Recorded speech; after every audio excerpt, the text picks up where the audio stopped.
start this episode and welcome my guest, Rick Brooks-Hill, co-founder of Goldpan, a win-loss buyer research company. And we're going to get to that, Rick. But first, the first question I always ask my guests is to tell the story of how we met.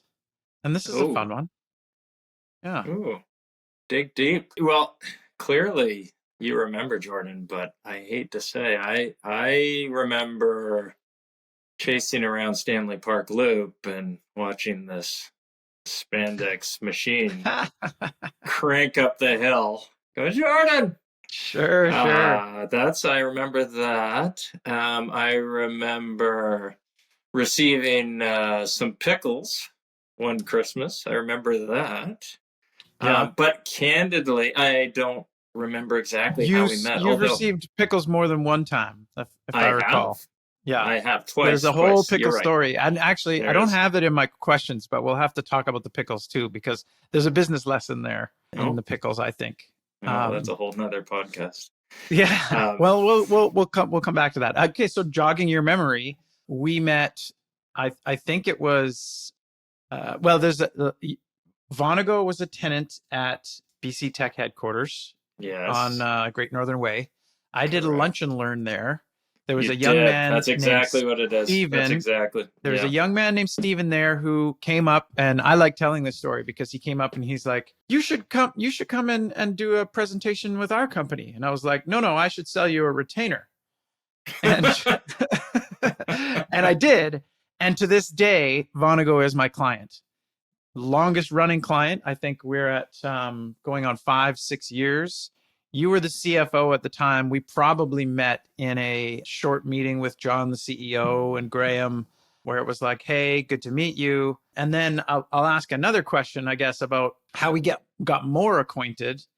And maybe we just kick into that because you were the CFO.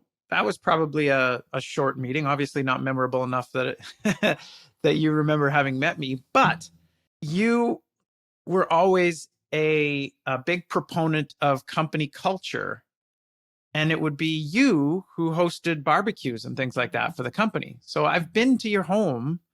I've, kicked the soccer ball around with your kids and things like that. So I guess my first real meaty question is, how does a CFO come to be such a big fan of company culture, and why?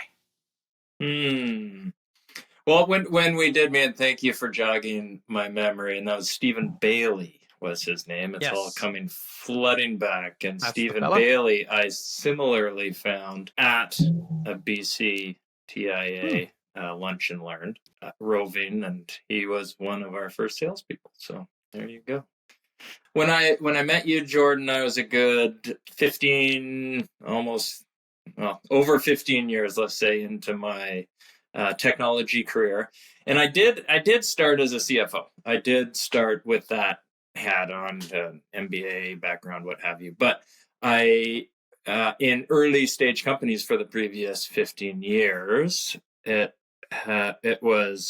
morphed from numbers to bringing on more operations, to bringing on people, to bringing clients into my daily world. And there's a constant to most successful companies. I'm not going to say every successful company, but most successful companies, which is you have to treat your people and your clients extremely, and your vendors and your providers, everyone in your sphere, incredibly well. And there's a selfish end to it, because if you treat them well, you'll get treated well in return. But it just is so rewarding to see people within the culture, especially of an early stage company, have no clue what they're trying to achieve. You help them understand what they're aiming to achieve and that they actually can achieve it, and then they do it. And that's why culture plays such a huge role, especially in the early stage. It's a lot more than barbecues. And more than just pickles. But I feel like there's a segue here to the pickle story, because you said you got to treat, your people, your vendors, everybody well. Same goes for anybody that would send you a referral. And so I made no secret of the fact that I think there was, like you say, maybe one Christmas where I handed out a couple of care packages that contained a jar of homemade pickles. And shout out to Melanie, who actually does the pickling. I know I probably take the credit, but Melanie and there was at least one summer where I lined up at Kitts Farm Market to buy the baby cucumbers, etc., which is the hardest part, I think. Anyways, Rick, you got so excited about these pickles, and I had no idea that you were so in love with pickles, but it was like, aha, if Rick likes pickles, and Rick has sent me multiple referrals for clients over the years, then you can damn sure bet that anytime that there is a fresh batch of pickles, a jar or two are going to Rick. And so I've been to your door, dropped off, even in COVID times, it was like, okay, the pickles have been delivered, and stand back. And, like, Well, it's true. And the pickles have no correlation with referring you to the companies that I've been affiliated with or worked with. It's just because you do good work, Jordan. well, I appreciate that. But I think I guess if there is a business lesson, it's that, what is the value of a jar of pickles? To you and I, it's pretty high, but and the value of those referrals and this friendship, really, Rick, I guess is where this is going, is that I'm grateful for those referrals. I'm grateful for our relationship. I'm exceptionally grateful that you took time today to chat with me. You got a unique perspective on this stuff as a CFO, culture guy, and now win-loss strategist. And again, I'm just teasing that because we're going to come around to it. But I still want to stay in the numbers world for a second longer. Mm-hmm. What's the biggest mistake that early stage founders make with their cash? Where are they bleeding the worst in the early days? And yeah. Yeah. And maybe what should they be doing instead? Yeah. Well, I'm gonna twist it just a hair. I guess it's not always mistakes around cash, but inevitably cash gets associated with it. A lot of early stage founders, having been through 6 early stage companies now, I suppose, so seen a lot. A lot of early stage founders believe that they can or need to do just too many things. Everything's too big a word, but too many things. And it's their baby. I can't let that go. I need to own that. It's too important. Those types of phrases. And that's the biggest error that an early stage founder can make, quite frankly, is not understanding what at a certain stage in the life cycle what their true lane is. And your lane as a founder might be wholly different than another founder's lane, but know your lane. And you could be a sales focused CEO. You could be a product focused CEO.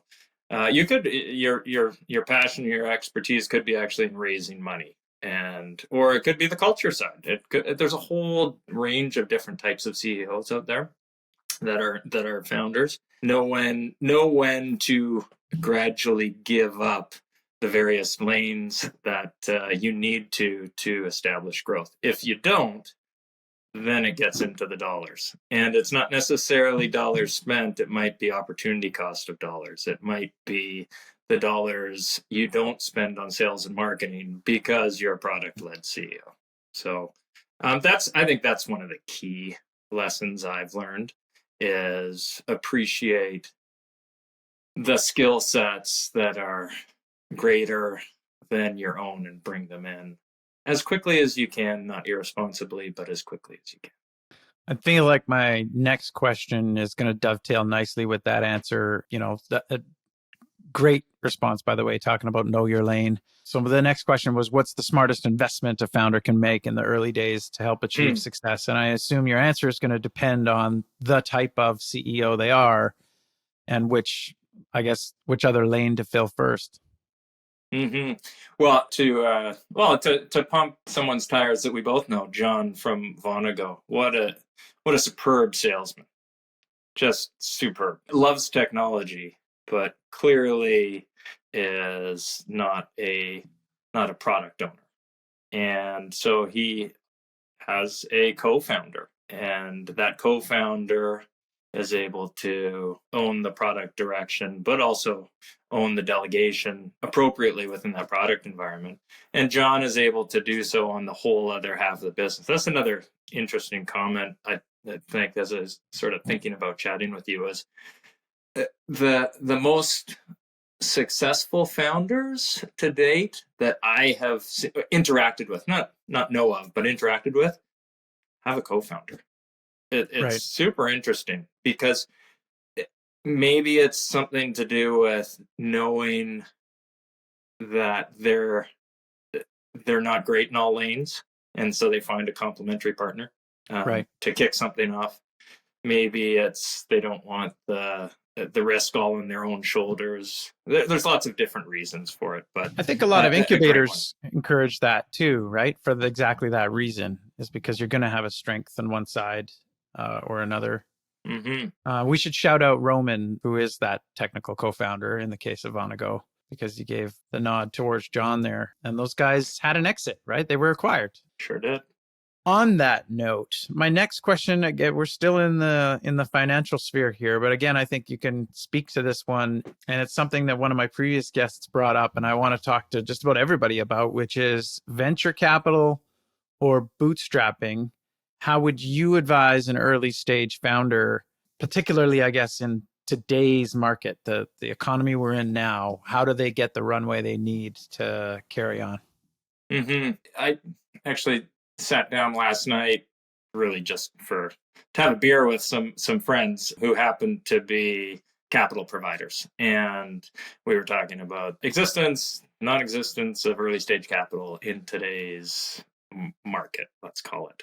And they're hearing the same thing that I am, is that early stage right now, call it venture capital, seed stage money for the riskier front of life cycle type businesses. It's pretty hard to find. And so in this day and age, maybe it goes back to, the 08 time frame or the 11, 12 time frame, where bootstrapping really makes a lot of sense in here and now. They were actually, as capital providers, talking about other ways to bring in fees for their own business, because they just didn't see the applicability of putting money to work right now from their portfolio. So that was super interesting. So I think that flows downstream to the companies that they would be funding. As a vendor of early stage tech companies, I can say it definitely flows downstream. I mean, that's why I asked the question. And I love a founder that wants to go the bootstrapping route. Raise a friends and family round, keep ownership, and get to profitability as fast as possible. I think that's a great way to go. It's almost like maybe I have a bias towards trying to convince people that venture capital is not the only way. And so I like hearing it from folks like yourself. Here we go now. How does one transition from being CFO Rick to being founder Rick? Take me through that story and how you go from strictly numbers guy to now being the founder of a company that focuses on win-loss strategies. And we'll cover what that is in a sec too. Yeah, 25-year path. But yeah, it came out of the gate heavily numbers focused, with some operational kind of things layered around that. But definitely, yeah, CFO hat. Things have changed a lot for, call it CFO, COO. I morphed into a COO just because I like people. I like talking to people. I like having colleagues that I can rub shoulders with. I like having clients that I can rub shoulders with.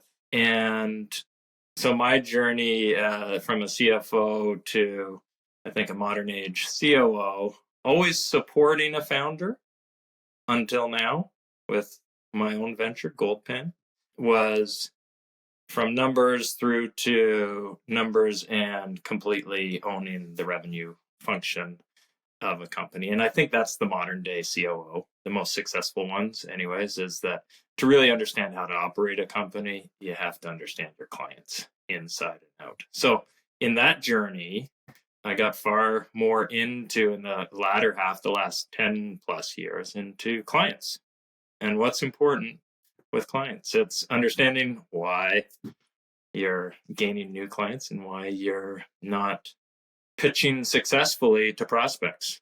And then even on going into churn analysis, understanding why you're not retaining or you are retaining clients. That's how you get into win-loss. You want to understand why you're winning, why you're losing. Mm-hmm. I got questions for each one of those services that Goldpan provides. The first is, what is a win-loss analysis and how do you conduct one? What is win-loss analysis? Simple way to describe it is, you and I have been in technology for a while. So we're always pitching. We pitch 100 deals. We win 20 of them, 80 of them walk away. We know pretty much everything about the 20, but we know really very little about the 80. But if we knew just a few more things about those 80, then I bet you we could sell to more than 20 on the next cycle. So if we can sell 22 out of those 100 on the next cycle just by understanding why the 80 walked away, that's pretty valuable. And that's what win-loss analysis is we literally go out and talk to the 80 that walked away. We interview them, we survey them, but we also talk to the 20 and we bring it all together to understand why we're winning, why we're losing, and we come away with 2 or 3 things that our clients can do potentially differently or think about differently in their next selling cycle. Mm-hmm. Getting into the weeds a little bit, what kinds of feedback do you get? Is it product related? Is it, how somebody handled the sales cycle, all of the above? Yeah, it is all of the above, Jordan. Everything can flow into kind of 5 buckets. It's going to be price, product, sales motions, brand experience, and then service support to get kind of geeky on you. But the really interesting stuff comes down to 2 things. One is, what's the competitive landscape? That's super cool. Like, people just bite in. What'd they say? Why are they doing it? Why are they beating us? That's if you want a CRO to get their juices going, or a CEO or a product marketing manager, that's the stuff to pull out. And then the super interesting, I'm not being really specific, but the super interesting thing is when you can actually hear it in the voice of a prospect or the voice of a customer. So a quote about why an employee, the employee engagement had just sucked on the screen for me. I couldn't understand how that demo worked and why they were even showing me that. So all of a sudden you have a bunch of things layered in there. You have product UI, you have sales experience, you have demo ability, and it's our job then to really dig into what's the most important thing there. How do you determine that you do buyer persona research as well? I don't think it's fair to say that I do buyer persona research. I would say I make buyer persona decisions with my clients. Yeah. Let's experiment in a vertical with a certain job title, etc. Obviously, Goldpan goes a lot deeper. So talk to me about buyer personas. How do you determine even where to conduct research and how these personas make their buying decisions? Yeah. Well, it's obviously pretty similar. You're going to get information. If you have access to market research, you're going to use that in your buyer persona, right? So we're really the market research piece. And for us, market research is talking to the people that are either buying your product or buying your competitor's product or thinking about buying that product. And so it's those conversations and the surveys, which our conversations can be, and bringing the information back to populate what are your likes, what are your dislikes, what are your opinions on different things, who do you like, why do you like them, where do you live, why do you live there, what's important to you, all that stuff around. So we're more about the meat of it, and then you're taking our meat and you're making it sing. How's that? Sure. Yeah. And then I suppose churn analysis is similar to the win-loss stuff, where the difference being that it's a client who you had that left and you're conducting interviews with them as well. So rather than have you repeat yourself, talk to me about when you come back to a client with that churn analysis. What is that conversation like? How does people take it when you start to tell them the very specific reasons why a customer was paying you and then chose to stop? Depends who you are around the table. One of the roles that we play is we kind of provide a neutral voice. We're the voice of the customer, and no one can really argue with that. Whether you're a marketing person, Doesn't whether make it you're any this, easier to hear, though. no, well, but it might. Everyone has the same goal: to keep customers for longer and get more of them. Typically, right? Yeah. So if you can all align around that, then it can become kind of a rallying cry and a positive thing in terms of exactly why someone's leaving. If you know the problem, then you can fix it. And it's as simple as that. You get agency and control over the things that you might have felt kind of helpless with before. Yeah. I'm a walking contradiction because I'm somebody who will soapbox about how you need to talk to your customers and get customer feedback all the time. And at the same time, being completely petrified to ask those questions. So I can definitely see the value in having like that third party service that, is objective and asks those questions. And it makes it easier for all three parties, really. The customer is talking to, an objective third party. And then the information is being presented to the client in a way that it's like, look, here's what we learned because we weren't afraid to ask. You didn't have to sit there in that cringeworthy conversation and hear about why they, and then have them lie to you too because they don't want to hurt your feelings. I'm fascinated by that stuff. I certainly see the value.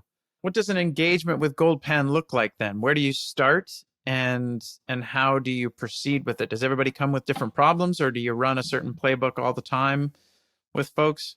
Yeah, it's a pretty consistent playbook, but early days when we first started out, we applied a pretty vanilla playbook. I have to admit, we've learned through lots of iterations that it's really important to understand the themes that people are wondering about around that executive table, around that management table, because that's where, if you put the culture hat back on, that's where the conflict happens. That's where the paralysis in a company happens. So our job is often to get the stuck cogs moving again by providing that voice around a few themes within the playbook that are super important. So we have discovery, and we dig into those themes, and then we get busy and we start talking to people, literally on a Zoom call, literally by surveys, and we bring it all together and we come back to the management table and say, hey, here's what your buyers are saying. Huh. And if someone wants to work with Goldpan, how do they get in touch with Rick? Goldpan.io is a good starting place. There we go. There you have it. I have one extra question I'm throwing in at the end here that I didn't tell you about, but I was going to ask you, what's your record on the grouse grind? Ooh, well, I literally just had to do the grouse grind. And I say had to because my son is a 13-year-old aspiring, well, he's a hockey player. And part of their training camp was to go up the grouse grind. So we went and did it together to show him what it was. And then he did it on the day of. And I went a little ahead of the whole group. I had no. What your PR is. Well, Well, I don't know my PR. I haven't done it forever, like literally 25 years. All but right. I think I did 38:30, I think. Something like that. All right. I did 37:53 the other day, and I wanted to know if I was any faster than you. I meant 37:30. For everybody who's listening, damn you! I'm having PTSD up the Stanley Park Hill. The worst. God, I could see the stairs, and I looked down. I saw a 37 in front, and I just put my head down and went for it. And I got a photo of my watch, and it's still got a 37 in front. Damn. Yeah. For anybody who's listening doesn't know what the grouse grind is, just Google it. It's like a Vancouver, we'll call it a measuring contest of sorts. Yeah.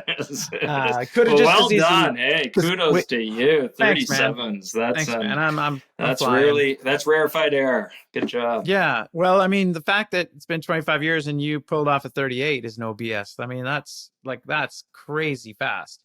And for context, if you do Google grouse grind, it'll tell you that there's, the course record it's in the 20s, but personally, I think there should be an asterisk next to it. We won't get into that. And that it tells, your average tourist that it might be a 2 to 3 hour hike. So, we're bounding up the stairs 2 at a time, going a little bit faster than most. And when you're going that fast, invariably every third or fourth person comments on it too. Like, what the hell is that guy doing? Which has a way of making you feel good about yourself. Right. Because we always used to compare Cypress Shed to Powerline times. And actually, I have a friend who says that your Cypress Shed to Powerline time is going to be comparable to your grouse grind time. He's a guy that does them both very quickly. My Shed to Powerline time is much faster than 38. Yeah, you would be a lot faster. Yeah. So but mine's right in that range. That's interesting. I'm like, that's peri passu. That's right on. Huh. I did a Seymour PR this year too. I did a 44. Damn. Of Seymour. Yeah, I like dropping these numbers. It's been a good year. Wow. I lost a bunch of weight. I quit drinking. Well, I'm on the slow road to sobriety myself. Isn't that lovely? Yeah. Yeah. It feels better, doesn't it? It does. Yeah, it does. All around. Yeah. Rick, thanks very much for joining me, man. I really appreciate your time. It's a unique perspective. As I record these episodes, I'm talking to different types of people. I think this was a really interesting one, and I learned a lot. I didn't know a lot about, win-loss analysis. I'm sure there's going to be founders listening that will get lots of value. So thank you. Jordan, thank you. Appreciate your time. Take care, buddy. On all your success, sir. Thank you. We'll talk again soon.